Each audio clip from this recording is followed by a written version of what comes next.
தமிழகத்தில் புதிய அரசு அமைவது தொடர்பாக ஆளுநர் வித்யாசாகர் ராவ் ஆழமாக யோசித்து முடிவெடுக்க வேண்டிய கட்டாயத்தில் இருப்பதாக மத்திய இணையமைச்சர் பொன் ராதாகிருஷ்ணன் தெரிவித்துள்ளார். சென்னையில் செய்தியாளர்களிடம் பேசிய அவர் இவ்வாறு கூறினார். பல்வேறு அரசியல் கட்சிகள் கேள்வி கேட்கறதுக்கு கேட்கலாம். ஆனா முடிவெடுக்கும் போது அந்த முடிவு விமர்சனத்திற்கு ஆளாக கூடாது என்பதில் பொறுப்பு நிறைந்த ஒரு கவர்னராக அவர் செயல்பட வேண்டிய கட்டாய தேவை இருந்த காரணத்தினால ஒரு நாள் அவகாசத்துக்குள்ளால இந்த டெவலப்மெண்ட் ஆகிப்போச்சு.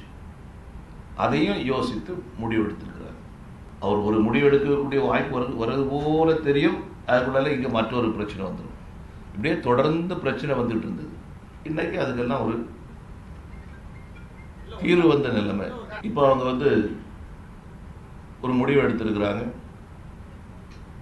ஒரு குழு ஏற்கனவே இருக்கக்கூடிய முதலமைச்சர் கட்டாயப்படுத்தப்பட்டு ராஜினாமா கடிதம் வாங்கினார்கள் அப்படிங்கக்கூடிய விஷயத்தை சொல்றாங்க.